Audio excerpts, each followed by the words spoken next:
الله تعالی چې څنګه وفرمایي نو هم هغه شان کول پکار وي چې هغه څه حکم ورکړي او د هغې حکمت بیان کړي او که بیان یې نه کړي نو د هغې سره څه فرق نه پرېوځي. که الله تعالی هغه حکمت بیان کړي نو الحمدلله نور علی نور، که بیان یې نه کړي نو هیڅ مسله نه ده. مونږ ته خو عمل کول دي، مونږ ته د الله تعالی خبره منل دي. مونږ به دې ته نه ګورو چې د دې په حکمت زه پوهه شم یا نه، دا خبره ولې داسې ده. که چېرې زه پرې پوهه شم نو هله به یې کوم، نو بیا خو ما خپل عقل حاکم جوړ کړو. الله تعالی په ځینې ځایونو کې د ځینې څیزونو حکمتونه بیان کړي دي او په ځینې ځایونو کې نه دي بیان کړي.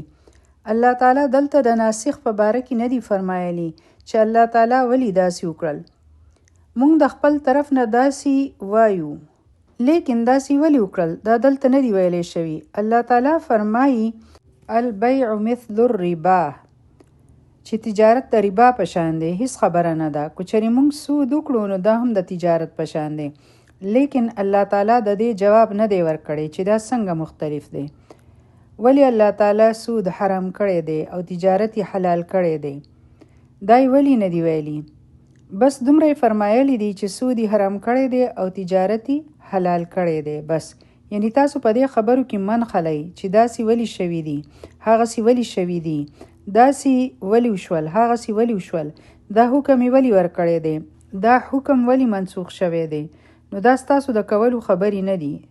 تاسو ته بس حکم منل دي، د حکم پیروي کول دي. که حکم ستاسو د مرضی مطابق وي او که نه وي، که حکم ستاسو د خواهش مطابق وي او که نه، الله تعالی په هر څیز باندې قادر دی. هغه چې څه غواړي نو کولی شي.